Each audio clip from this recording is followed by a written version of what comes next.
Welcome to the Energy Transition Dialogues. I am your host Mohammad Saif, partner with Ernst & Young.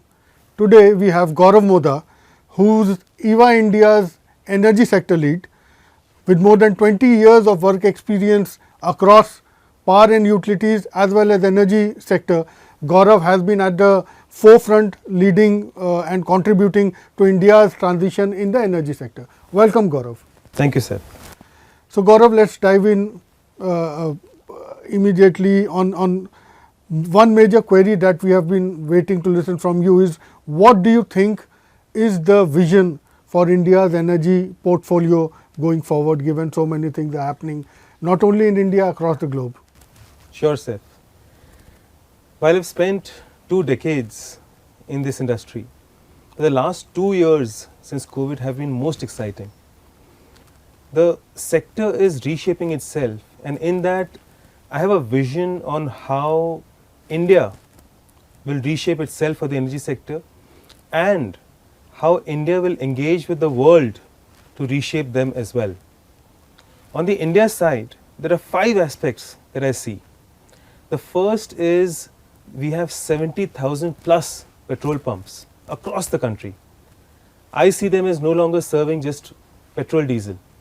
I see them as serving burgers, pizzas, cold drinks for the future of us as consumers. And why I see that is the second point. More than half of the transportation fuel in the country is diesel. Correct. And more than 2/3 of that is used by trucks. Correct. Now imagine a future where hydrogen revolution gets connected with fuel cell and all trucks of the country are running on fuel cell technology. Right. That's the second part of the future that I envision. The third part is solar. We talk so much about it, but I visualize a future where all roads are paved with solar and all rooftops in the country have solar, and all our residential requirement of electricity is being met by solar, 100%. In parallel, what I also see is our commercial and industrial segment, which is essentially nothing but manufacturing, which drives the economy. I see nuclear as having a major role to play in our future vision for the energy for that. Having said that, the last part is equally important, where if petrol diesel demand in future will stabilize, what do we do with the whole refining?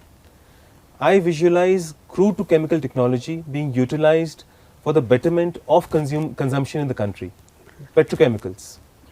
Take crude, convert into petrochemicals and really foray for the middle class of the country. At the same point of time, I see 3 more aspects where India will engage more with the world. The first aspect is where India imports more than 70-80% of its crude from the world. However, now we are looking at deep and ultra deep technologies to really scour our oceans and see where we can get all of that crude for ourselves in the domestic market.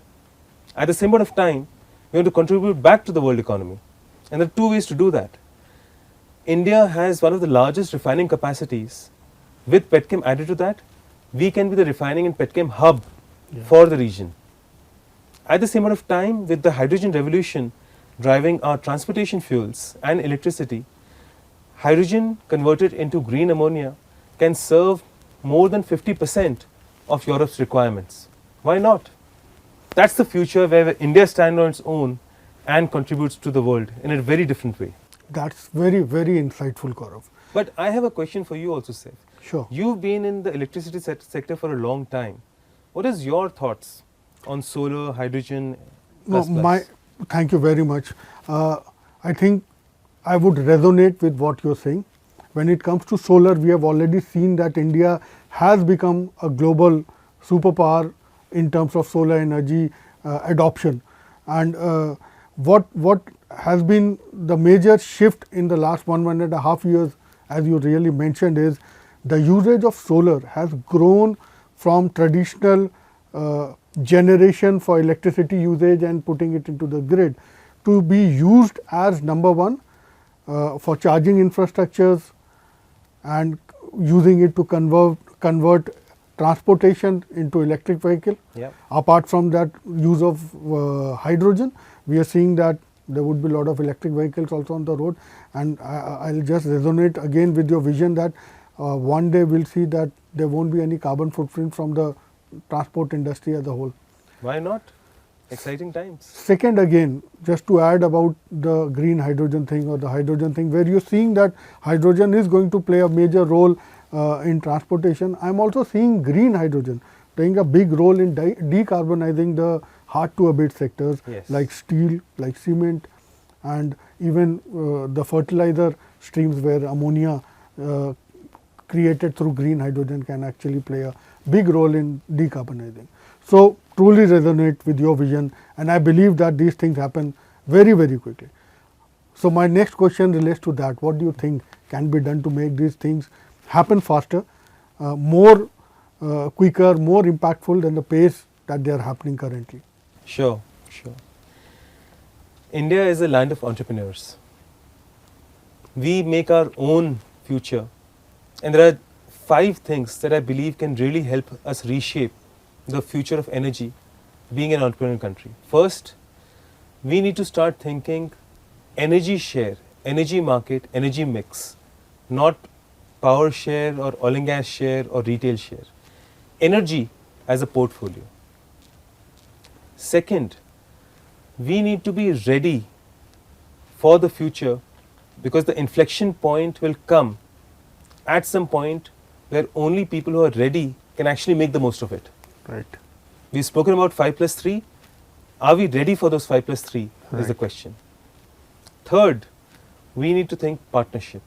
We need to think ecosystem, whether it is partnership for innovation by collaborating with other global markets and players, or partnership here in India with food players, restaurant players, retail players, auto OEMs, plus.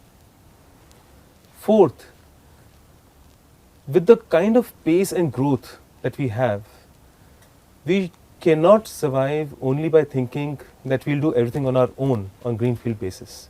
There is a lot of momentum already built in the market. So we need to think inorganic. We need to think how do we consolidate the space that we want to master by bringing various pieces together and really scale that up. Mergers and acquisitions, inorganic is the way to go. And lastly, the digital revolution, further driven by Gen AI, Chat GPT, AI as such, is here to stay. But it's not about just experimentation. It has to add business value. What is the value realization out of digital is a question that we need to ask and drive that Correct. for using future of digital. I think that's the 5-stage mantra. I would leave it.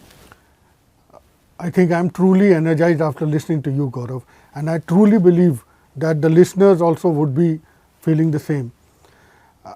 I resonate with the vision that you have put forward, and I believe that most of the Indian utilities, they need to be nimble, as you rightly mentioned. They have to be ready for the changes that are happening, because we know what is going to happen, but we cannot ignore that. And third, as you rightly said, we have to look at partnerships beyond whatever we are doing. Yes.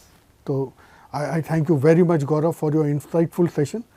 And to the listeners, I believe that we are going to further deep dive into these sessions in the subsequent sessions of the recordings.